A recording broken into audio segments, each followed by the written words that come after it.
So again, my name is Chandler Jordan, and I'm with the South Carolina Council on Econ Ed, and we have a special guest with us tonight, Dr. Chris Cannon from the Georgia Council. He, again, right neighboring states. He is the Associate Director and the Chief Program Officer for the Georgia Council. He's been a teacher since 2002. He's been the Georgia Economics Teacher of the Year, Teacher in Residence for the Georgia Council, as well as the Social Studies Program Specialist at the Georgia Department of Education. So super qualified to talk to us tonight about fiscal policy and bailouts. So thank you so much, Chris, for being here. I'm going to turn it over to you. All right. Thank you, Chandler. I appreciate that. And I am happy to be here. And wow, you come into a professional learning at 7 p.m. on a Tuesday. You are my kind of people. All right. So I appreciate that as well. So the lesson that we're going to run tonight comes from a series that the Council on Economic Education, which Chandler's organization and mine are both affiliated with. A lot of people refer to them as the National Council, but they don't really have national in front of their name. So they're the Council on Econ Ed. And periodically, the Council on Econ Ed puts together what they call collections, a series of lessons and resources that are dedicated towards teaching a particular topic. So for example, there's a collection of lessons centered around advanced placement economics, and there's a collection of resources centered around sports and economics, so on and so forth. And last, I want to say like September, October, they decided they wanted a collection of resources dedicated towards teaching fiscal policy in the pandemic, or in and around the pandemic, or teaching fiscal policy as part of the pandemic. And it came as a result of, as you know, as everybody on this call I'm sure knows, historic fiscal policy moves being taken really globally. But we're going to focus mainly on the United States here. And so when a collection of lessons is built, they reach out to the various councils and they ask, hey, does anybody have any ideas for lessons, or does anybody have anything written already that we could tweak or whatever? And that's how this collection came to be put together. So everything was created brand new, and the collection ended up being 7 lessons and a series of resources that go with those lessons. So the very first thing I'll do right out the gate is show you where to find that stuff. And then I will demo the first lesson that I wrote for the series. So know that everything you see tonight, you'll get. I'll send you this presentation. Right at the end of the presentation, I'll put a link to the Google Slides. But then also, everything is available on the CE website, Econ EdLink. Not the CE website, sorry, on Econ EdLink. If you don't have an Econ EdLink account, and you're teaching economics, I don't know what you're doing. You need one. You really do. It's just loaded with resources.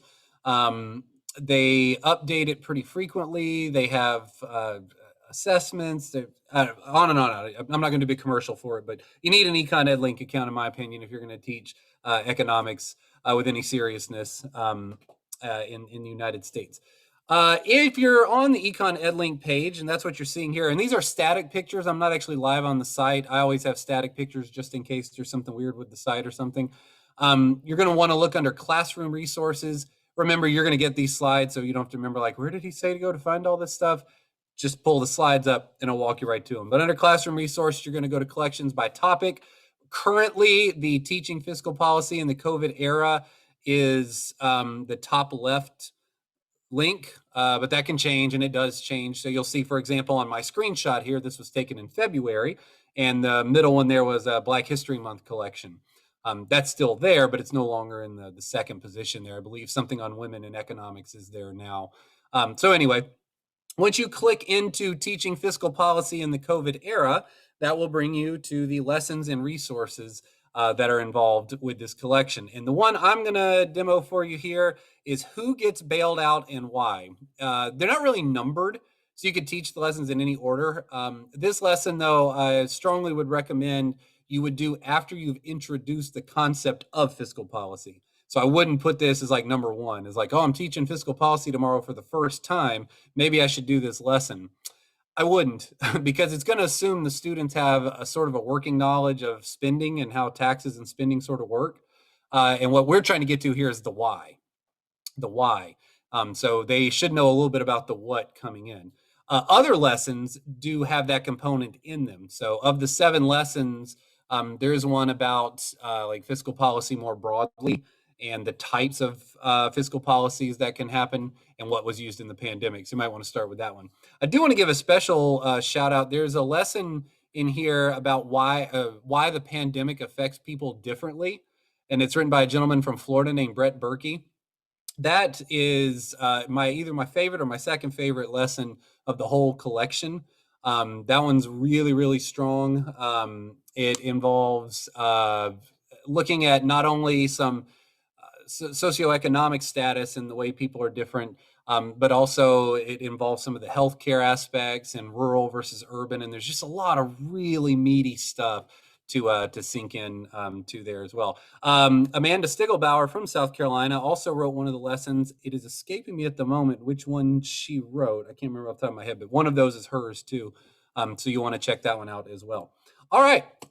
So with all that out of the way, I'm going to run this as if you're my students. I was telling Chandler right before we got on, this is the 15th time I've done this, 13th time with teachers, and I actually got to do it twice with students, which in my job, I don't get to work with students directly so much anymore. So I was really excited to do that. I did it once, both virtually. Although the lesson, I should tell you this, the lesson is set up so that it can be done virtually or in person. And both of them work, and I've gotten feedback that both of them work because teachers have done it both ways.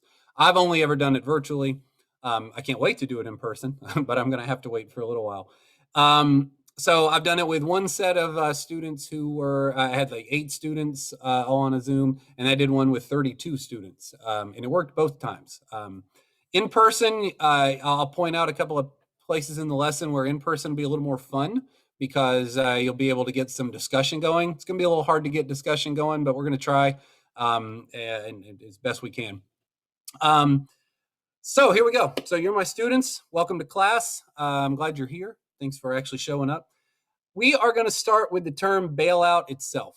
All right. So when you see bailout, or when a lot of people see the word bailout, they have a negative connotation around it. It's used generally as a bad thing, like, oh, we had to bail them out, or I was sinking. I'm sure glad somebody bailed me out.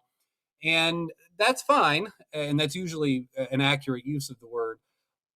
But we want to think of it in the context we're going to look at today slightly differently. So we're going to use sort of a version of this definition. When a business, individual, or government provides money and or resources to a business in danger of failing. All right, in danger of failing. So they may not be failing yet, but they may be there. Now, because we're going to talk about fiscal policy only, we're really just focused on the government side of this. So we're not going to get into like a bank bailout where, say, Morgan Stanley might bail out a Wells Fargo or something like that.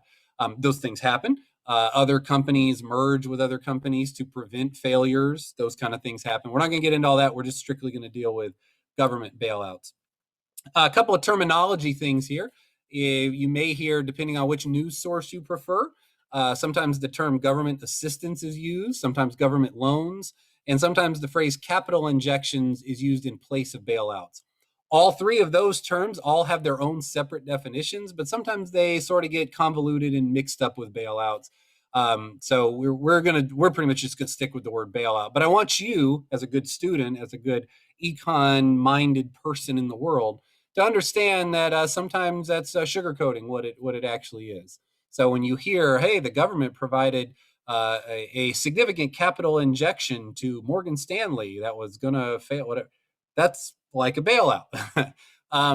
Government assistance, however, may not always be a bailout. Government assistance can also apply to WIC, for example, or unemployment, you might say. So some different language and terminology there. The reason you probably have a negative connotation to this is because bailouts are used with tax dollars. And oftentimes there's at least some part of the population that feels like, hey, I didn't ask for my tax dollars to be used like that. In 2008 and 9 and 10, a lot of people said, I didn't want my tax dollars to go bail out Bear Stearns. Well, they didn't bail out Bear Stearns, to bail out Lehman Brothers. Or I didn't want my tax dollars to bail out AIG. I don't like what AIG did. And so there's some consternation there amongst people because you're using tax dollars to prop up what some people view as what should be a successful business. And there's always folks on the, the libertarian side of things that will say we shouldn't bail out anybody. If you can't cut it, you should go out of business. Hey, to each his own. Only the strong survive, and that contention is out there, and they wouldn't agree with this in any shape or form. And finally, the last thing I'm going to say is a prep thing, and we're going to get into the lesson here is the U.S. has been doing this for a long time. So bailouts aren't new. They are not a new political phenomenon. In fact, they've been around almost as long as the country has been around. So that's where we're going to start. So I'm going to throw a link here into. Oh, no, I'm not going to do it that way though. I'm going to throw a link into the chat, and if you would please follow that link once it is available to you there. Yep, there you go. Oh yeah, good. Oh, thanks, Tamika. Yeah, I didn't have my chat, but whenever I share a screen, my chat goes away. So Chandler, if there's activity in the chat while I'm sharing, just let me know. I can quickly pivot over to it. All right, so I just threw a link into the chat, and that link will take you to. I'll click on it as well, so you can see it on my screen. It's going to force you to make a copy. That's so I can keep my originals protected.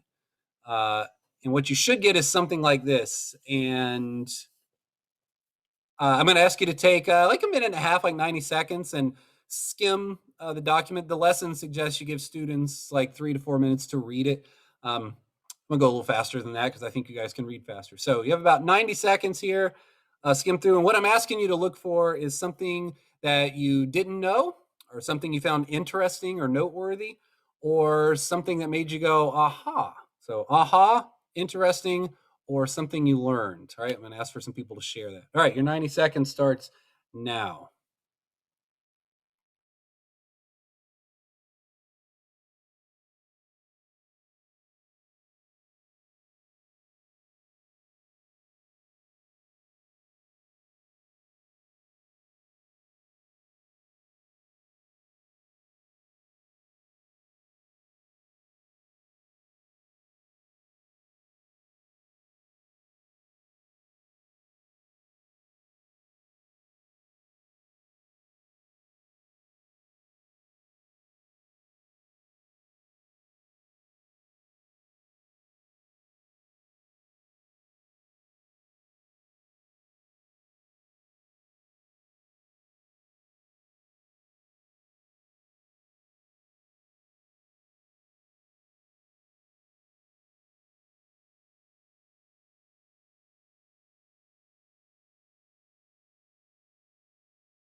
Okay, so I may have cut that a little short, but that's close to 90 seconds there. So that gives you a sense too of time of how long your students might need to read this. When I did it with students, 2 minutes was plenty. Both times I should say I did it with high school seniors. So depending if you teach a lower age group or something like that, that may change things a little bit. All right. So let's see. Chelsea, could you tell me either something you learned, something you thought was interesting, or an aha you had? Prater.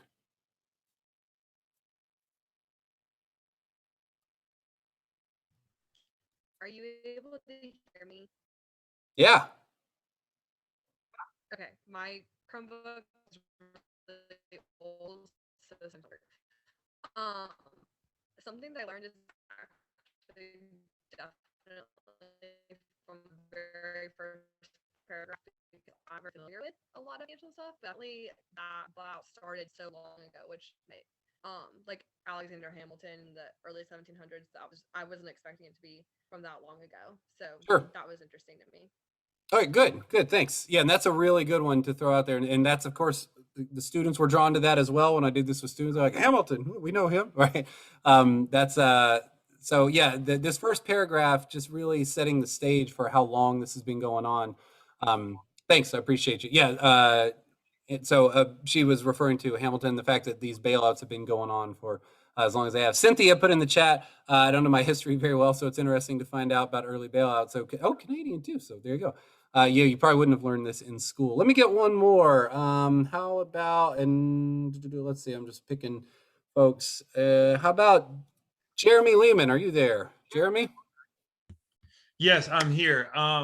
One of the things that is interesting was the Lockheed contract almost. And now that makes me want to do some digging to see if maybe that led Lockheed to kind of get an inside track on more government contracts. Because when you think of Lockheed Martin, you think of like helicopters and of course the Lockheed Martin Armed Forces Bowl. So now I'm going to do some digging. So thank you for that, Chris. That's awesome. Yeah, fantastic. All right, good deal. The airlines come up in this over and over and over again. When I was researching this, it's amazing how many times, and I didn't even put all of that in here. It's amazing how many times the airlines have sort of had their hand out.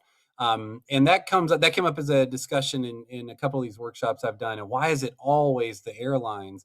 And yeah, you do wonder, does that have something to do with they were really the first industry that got sort of an industry specific bailout? That bill you can see there in the paragraph, it's called the Emergency Loan Guarantee Act, but it was really designed for Lockheed. Some aviation industry lawyers were in on the writing of it. That's a fascinating bill if you're into government and bills and sort of behind the scenes kind of stuff. All right, so you guys are picking up on some of the cool stuff there. There's so much more to get into. One thing, if nobody brings it up in class, is to look at size, look at trends. So the first bailout, if you count this first paragraph here as the first bailout, we're essentially bailing out a bank, one industry, one company, I'm sorry. And by the time you get to the mid 1900s and the 1930s, we're bailing out, and that's weird. You shouldn't really call that a bailout. That's a little different. That was like the government creating programs. But what it did do is it let everybody know, hey, the government's got some muscle behind it. They can actually create an entity like the Tennessee Valley Authority, for example. Maybe they could prop up others. Then as we get into 71, the size is growing. We're getting into the millions of dollars of loans. As we get to 2001, we now cross the $1 billion mark for the first time. We get to 2008 and it's hundreds of billions. It ends up being over $1 trillion after you put all the packages together.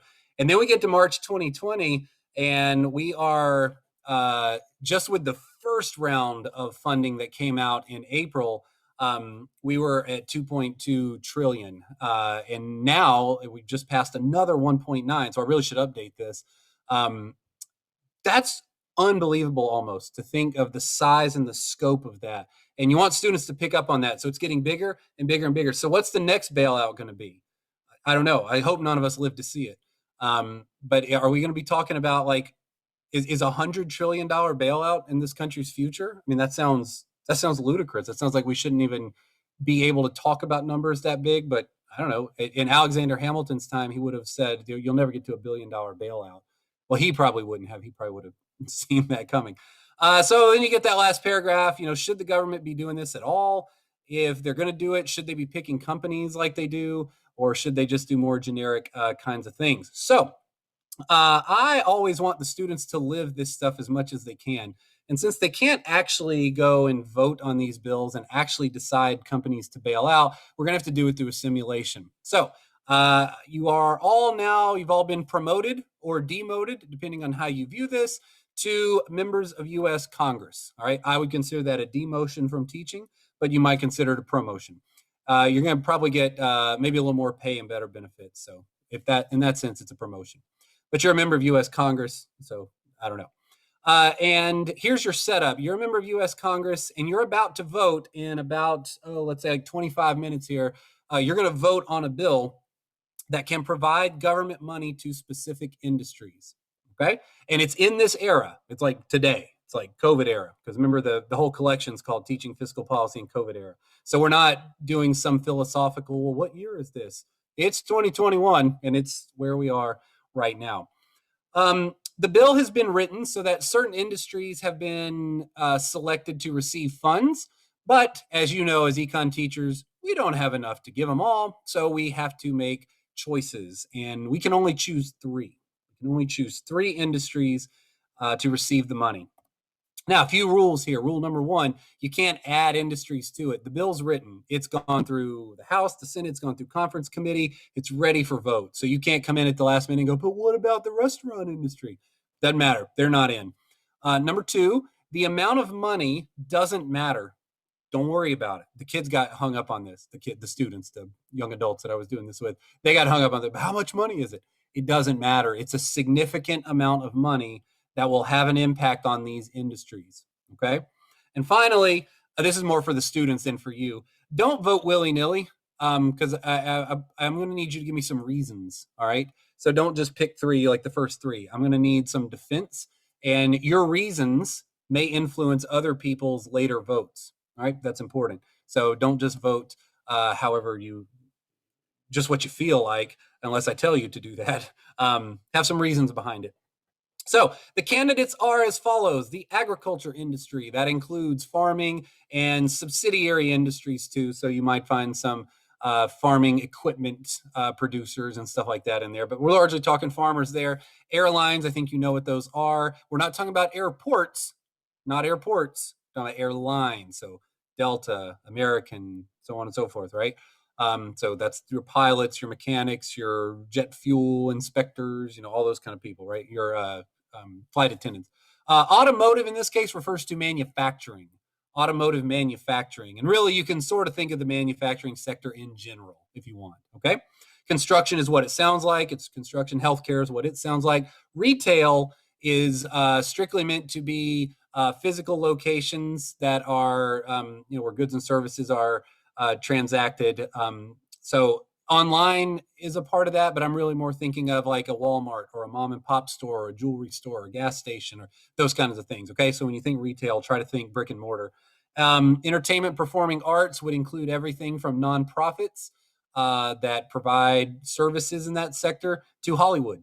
Right. So big sector to consider there. And then professional sports is what it sounds like. Athletes that get paid. So we're not talking about college sports, professional sports. Now, I'm going to put another link in the chat for you here. And what this link will take you to, and somebody let me know if this one works once my chat will cooperate. All right, yeah, try that. Click on that, make sure that one works. I had trouble with that one the other night, but I'm pretty sure I fixed it. Oh, I guess I could click on it myself, couldn't I? Yeah. Yeah, that works. Okay, good. This is a handout you would give the students if you were face-to-face. You could also share it with them, obviously, as I'm doing with you.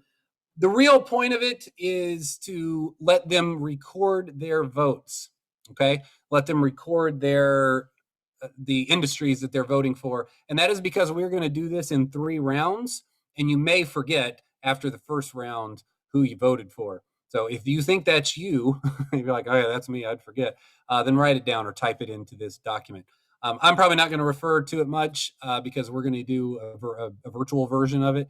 But I did want you to know that that's there. And that's in the lesson plan as well. Incidentally, remember I said all this information is on Econ EdLink. Econ EdLink also has the actual lesson plan. So the procedures I'm going through here, the questions I'm asking you, all that kind of stuff can be found via Econ EdLink as well. All right, we are ready to get rolling here. I'm excited to see how this goes. This is one of those lessons, by the way, where every class period you do it is different. And I love those. Those are my favorite kind. So that you don't know what's going to happen in first period versus fifth period, or that sixth period is going to be a doozy. You're like, oh, geez, I can't wait to do this with them.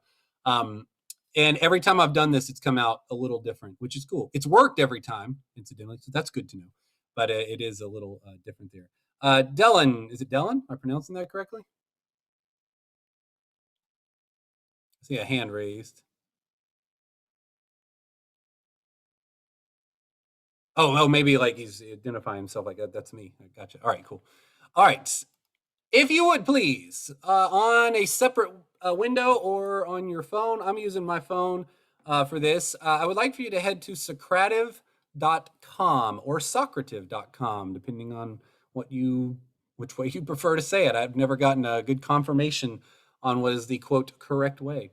So like Socratic method or Socrates, I'm not sure. So we're going to say Socrative for the rest of the night here. If that bugs you, my apologies. And what we're going to do here is you're going to log in as a student. Remember, you're a student participating in this lesson with me right now. So if you have a Socrative account or a Socrative account, don't log in with that. Log in as a student, and then it's going to ask you for a room code.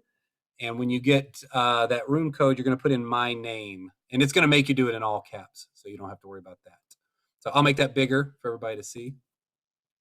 Socrative.com. Log in as a student, and then enter my name as the room code. And when you do, you will see a question on your screen. And that question is asking you just straight up, which industries would you prefer to bail out? You may choose up to 3. And at this point, all you have to go on is your gut feeling. So think through it. Remember, you need reasons. Pick 3 industries, and then if you're on a phone like I am, you have to scroll down to submit answer on a screen. I think it all shows up. Well, it probably depends on your how much you have it zoomed in.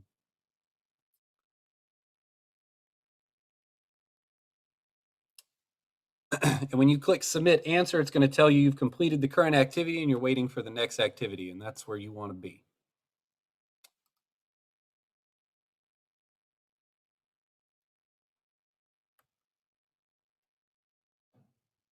All right, awesome.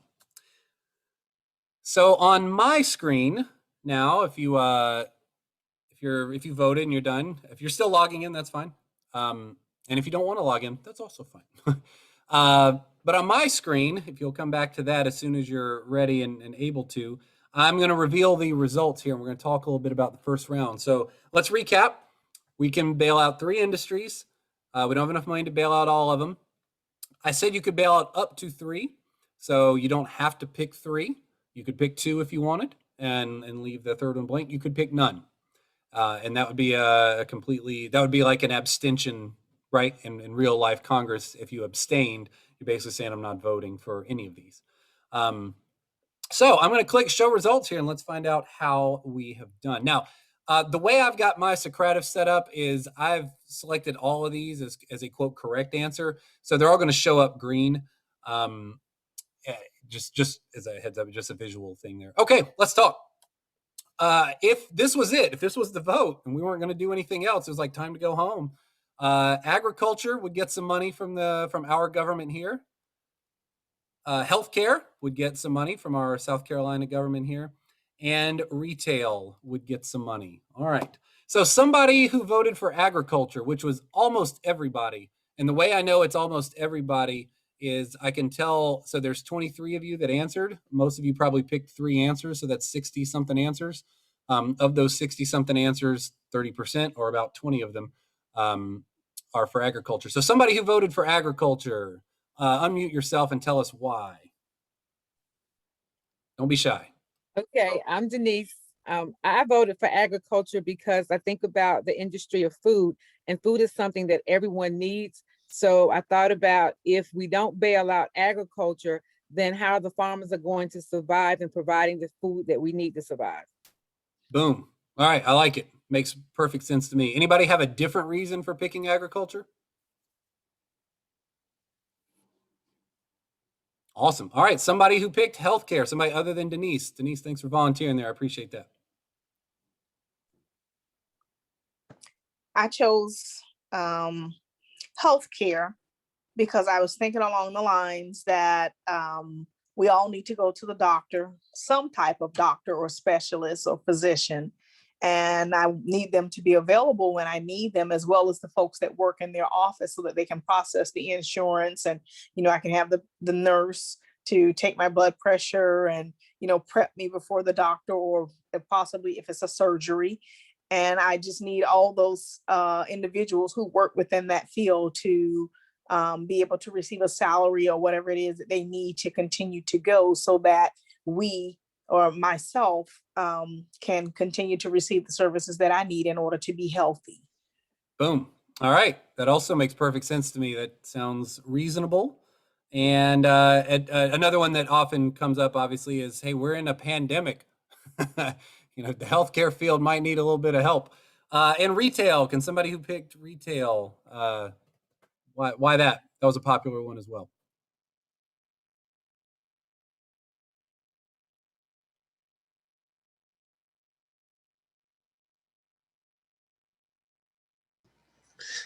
Good evening. I chose retail as my third choice, but I was thinking because retail employs so many people, and that way it would help a greater number of people.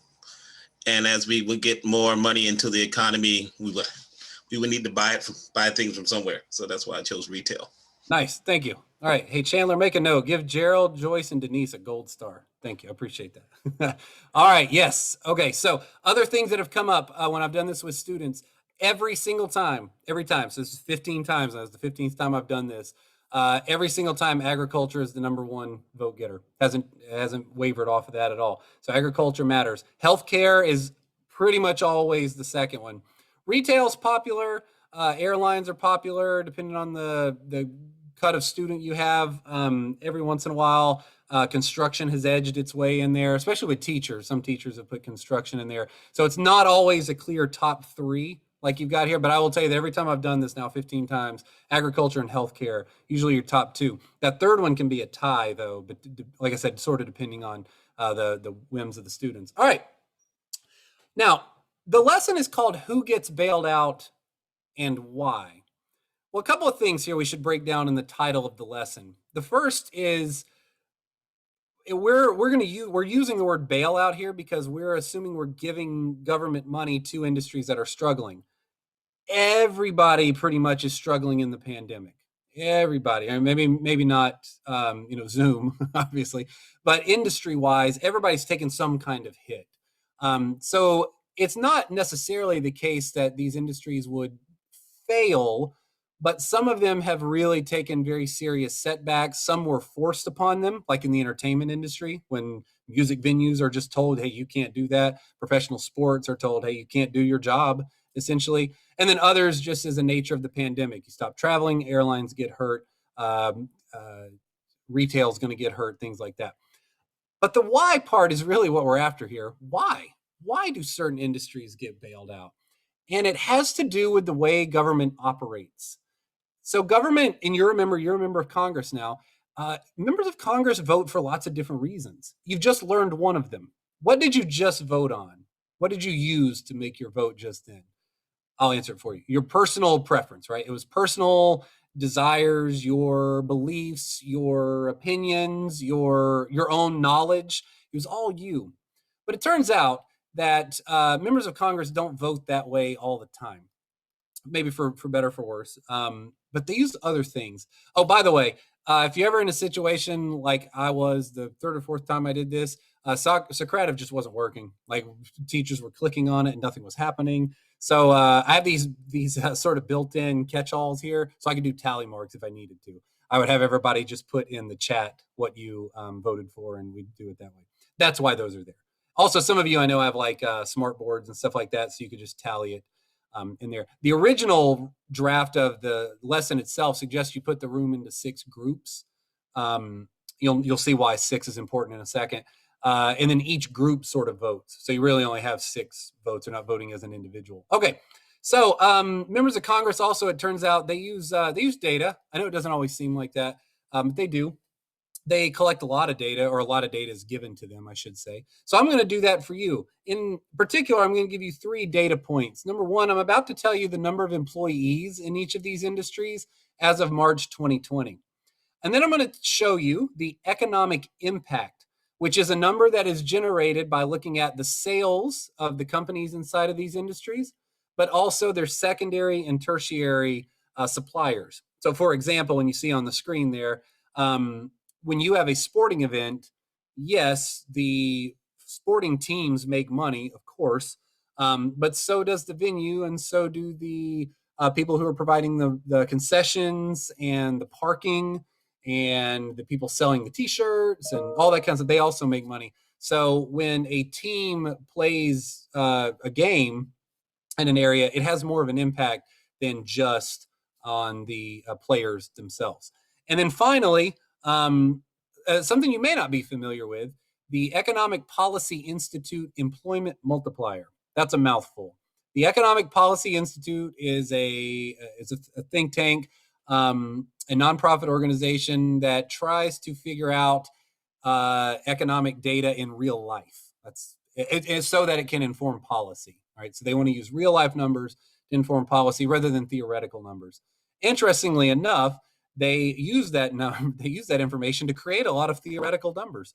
And one of those is the employment multiplier. And so what EPI has tried to do here is they've tried to figure out, hey, when you have somebody working in manufacturing, that's one job, right? But they can't do their job. Like I can't put brakes on a car at the BMW factory there in South Carolina unless somebody's delivering the brakes. Oh, okay. And I can't put the brakes on the car unless somebody else is running the assembly line. So there's really 2 jobs or 3 jobs or whatever like that. And so what they try to do is figure out for every 1 job that's created in industry, how many other jobs are needed to support it. So the higher that number is, the bigger the multiplier those jobs have. Okay. All right. With all that said, I'm not going to show you the numbers, but I'm actually going to do even better than that. I'm going to give you a link to look at it yourself if you want. So here we go back to the chat. And you can see we're doing this in person. It would be a lot nicer. You don't have to keep throwing all this stuff in the chat here.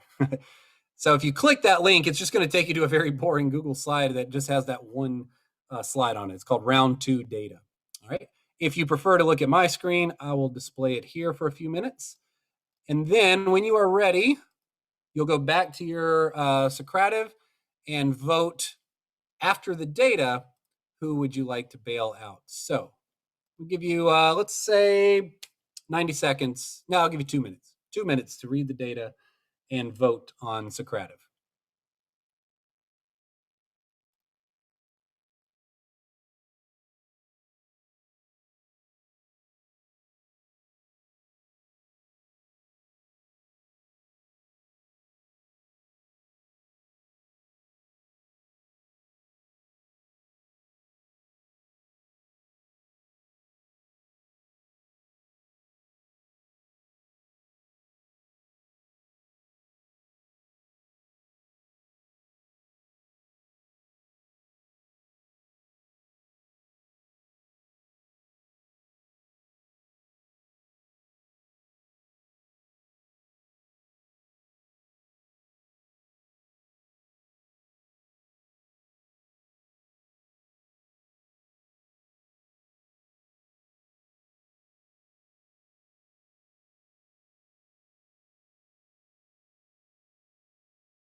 All right, so about half of you have entered your votes. If you haven't done that, switch back over to your Socrative and enter your votes. When I did this with students, I gave them 4 minutes, I think.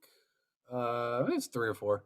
I also watched the Socrative to see how many votes are coming in. So if everybody votes, then I know we're pretty much done. Now, if you remember from the first round, agriculture, healthcare, and retail were our top 3. And that was just you voting with no data, nothing. I sort of just threw it at you. I was like, hey, go vote. And that happens sometimes in real life as well. So I'm now going to show the results, even though we got about, there we go, some more people coming in. I don't remember how many people voted in the first one. But we've got enough here that as long as we're above 15, 16, we've got a good statistical sample there of the group. And if you have a small class, like when I had the 8 students, I made sure all 8 of them voted before I moved on because I wanted to get a full 100% representation of change. But when we got this many, that's not as important. Here we go, showing results. And all right, so we do have some change. We still have the same top 3, but it's not quite as overwhelming as it was. So some industries have picked up some steam here.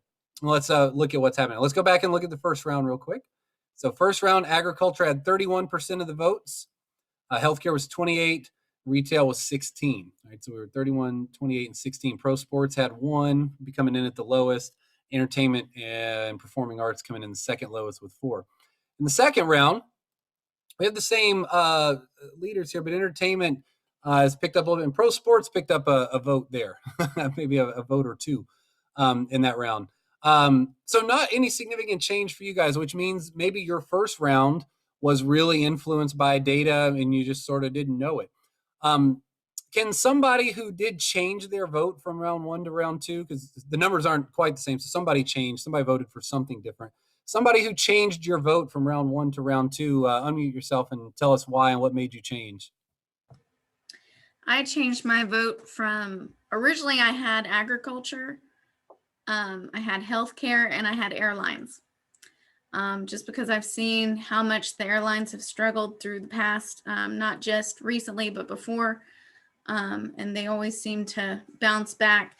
And so I changed my airlines to retail after looking at the economic factor that was on that data sheet and how much more that was compared. So that's why I changed that. Which one was more? The retail was more than the airline. The number of employees or the economic impact? The economic impact. Yeah, sure. Great. Yeah, that's a good one. It's more in all of them, but yeah, except the multiplier. All right, cool. Very good. Thank you. I appreciate that. And that's good to get get that from students, why they're voting. Again, yours, and this has happened a few times where rounds 1 and round 2 aren't really all that different. So retail went from 16% of the vote with 23 votes to 20% of the vote with 22. So yeah, well, now we're down to 19, but it picked up a few votes. So retail does tend to pick up votes in the second round because everybody's pretty taken aback by those numbers, like Jennifer said. So let's break down a few of these numbers here.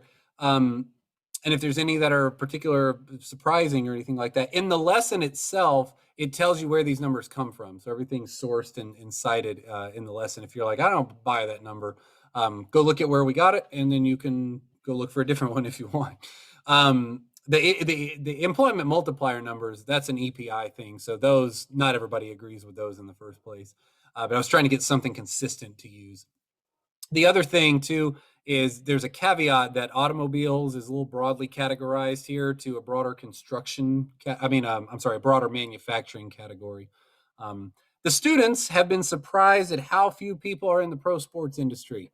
And I can't stress that enough, how, students think like millions of people play professional sports, right? And that they're going to be one of them one day, and maybe they will. But when you show them that statistic, you're like, no, pro sports is a very elite group of people. It is a really tiny fraction of the overall labor force. It's a highly, highly skilled group. And that's not just athletes, by the way. That's including team owners, managers,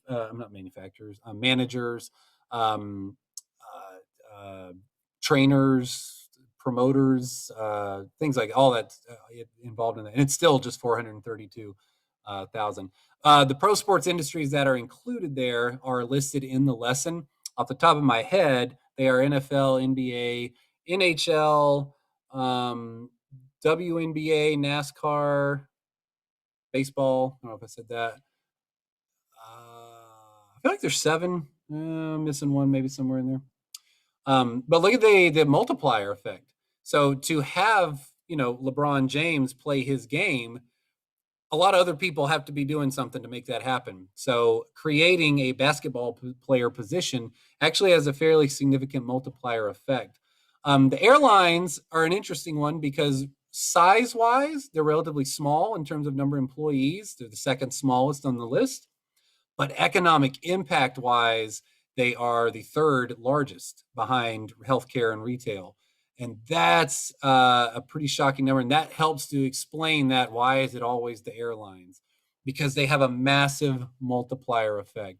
Just think of what an airline, when they pick a hub, for example, what they do for that city and how it improves the surrounding areas. If an airline decides to make, like when Delta made Atlanta a hub, for example, it changed Atlanta, right? It just changes the impact of the entire area. So huge multiplier effect there in terms of the economic impact. All right, cool. So we've got some data. You guys not really too swayed by the data. Members of Congress, guess what? Sometimes not too swayed by the data. They sort of know what they want, and they can twist the numbers and tweak the numbers to make them do what they want them to do. But we did pick up some votes for round 3. Now, one last thing we should do before we get out of here and make our final vote, and that is remember the fact that you are an elected official. Let's dip our toe into government class for just a second here, and let's get out of the economics for a moment. It turns out that at least once upon a time, and to some degree, some still do, that as an elected official, you should vote the way you like to vote. And you should consider economic data, but there's these other things going on too. One that's not listed here that's probably glaringly obvious is party vote. I figured that was so obvious, and I had a hard time working it into the simulation that I eliminated it, but to bring it up to obviously, if you're a new member of Congress, you're probably going to vote party vote most of the time. But let's say this is not one of those times.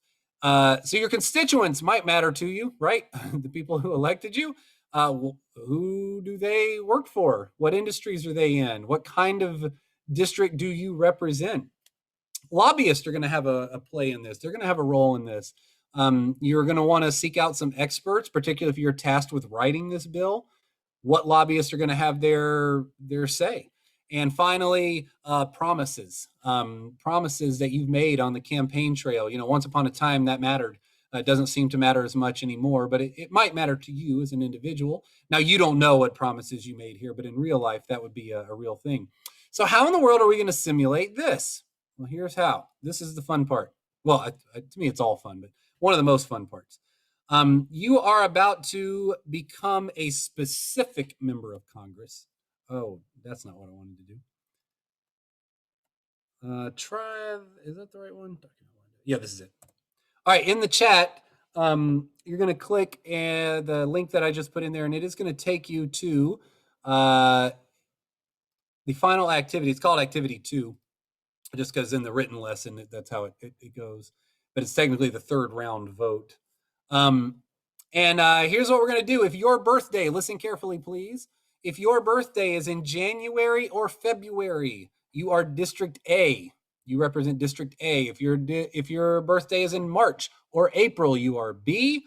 If you're May or June, you are District C. If you are July or August, like me, you are District D. October, September, you get District E. And September, October, sorry, you get District E. November, December, you get District F. So basically divide the year into 6 pairs of months, and it goes in order. So January, February, you're A. I see Chandler is putting them in the chat as well. So what do I need you to do here? Well, you can probably figure it out. I need you to read your district carefully. You're about to make your final vote, the one that's going to count, the one that's going to be put out there on Fox News and CNN that everybody's going to know about. So read about your district carefully. Go back to Socrative and make your final vote, please. I'll give you, let's say, a minute and a half, 90 seconds. So read over your district and make your final selection in Socrative.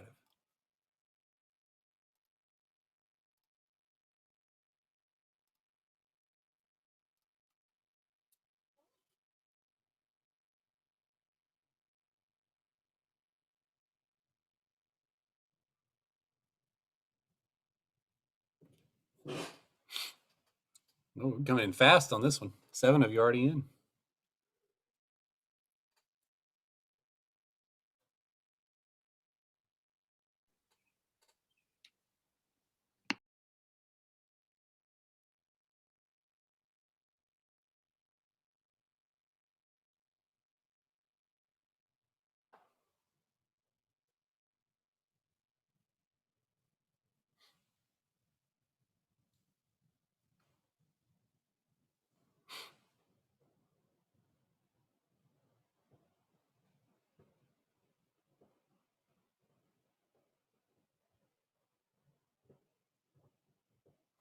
All right. Yeah, okay. Sometimes I forget to check to see if I'm muted or not. I am not. here we go. This is it. This is the grand finale. If I could, some of you, I don't know who your birthdays are or when your birthdays are. I don't know who's who, but I'm hoping to get somebody from each district real quick to tell me who they voted for. But let's see the results first. So on my screen, the big reveal, and oh boy, things have changed a little bit. We still have the top three, but it's much closer than it was. Some of these industries, automotive just picked up some, it might overtake retail. So somebody from District A, can you please tell us who you voted for?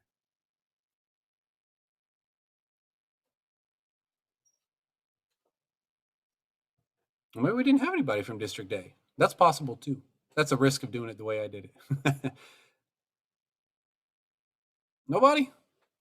District A, oh, by the way, all of these are real districts, real congressional districts, all of them. District A is the 4th congressional district in Indiana. It really is one of the nation's top manufacturing districts. So you probably want to vote for manufacturing there. It's currently held by a fairly conservative Republican. I have had instances where people just vote for manufacturing and that's it on District A. And that would be fine because you're allowed to vote for up to 3. District B is John Lewis's district. Anybody from District B want to say what they voted for?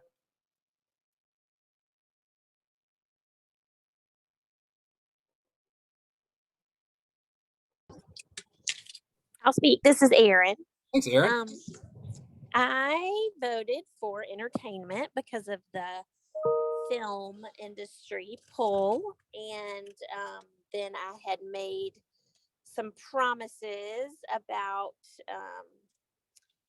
some of the, well, let's see, I think it was the healthcare that I'd made some promises about. And then I'm inner city Atlanta.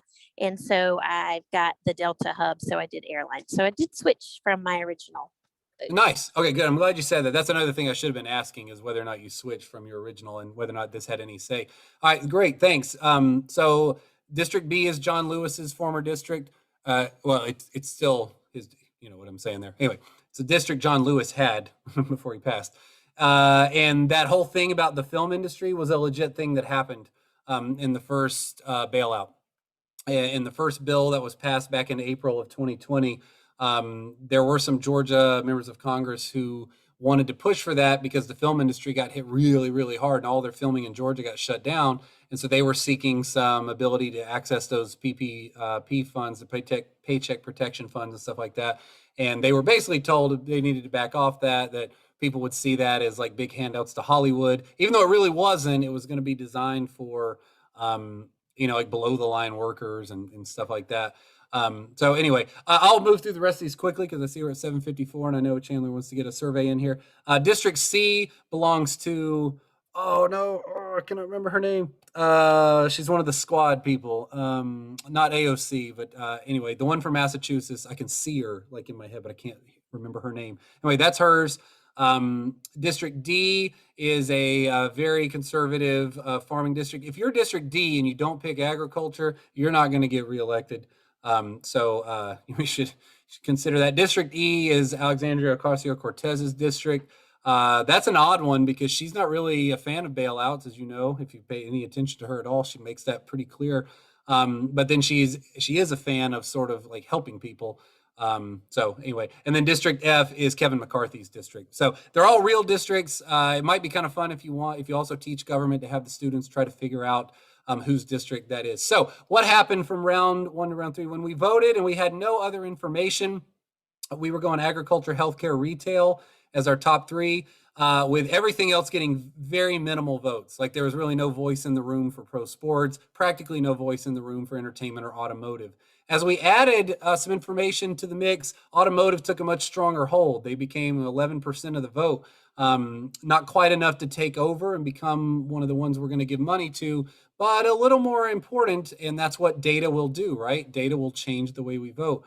But when we got to round 3, things are a little mixed here. We still get the same top 3 in your case, although out of the 15 times I've done this, I would say like 12 of the times, there's a different top 3 that emerges in the final round. And that's always interesting to talk about. But it's much closer, right? Automotive industry now has a much stronger say. Airlines and entertainment are still, they're much stronger now as well. And that's what's happening. So who does get bailed out and why? Well, it's complicated. So sorry if you were looking for a single answer there. The real answer is it's complicated, and it depends on a wide variety of factors. The student handout, which you have a copy of, has 3 questions at the bottom that the students should now answer. If you didn't change your choices from round to round, I want to know why. If you did, I want to know why. And pretty much everybody does a little bit. And that's what's cool about the lesson. Some discussion questions are found here on slide 24 that you can use with your group. I'm going to throw this link, and I promise this is my last link of the night. I'm going to throw this link in the chat, and then I am officially done, I think. Yep, that's it. So this link's going in the chat. Thank you for your time. I appreciate your participation. Oh, I'm going to try it in the chat this time, not on the actual PowerPoint slide. So there's that presentation. If you want that, remember Econ Ed link has the actual lesson plan and stuff like that. Thank you. I'm done. Awesome. Thank you so much, Chris. I really appreciate it. That was a wonderful lesson. I love that you incorporated Socrative and all of the different resources. I will send out his presentation in a follow-up email tomorrow. So you guys will get that linked, as well as the direct link to the lesson plan in Econ Ed link. So you'll have access to all of those things straightforward to those websites. One I am dropping in the chat. Chris, we're good. Thank you. You don't have to stick around for all this.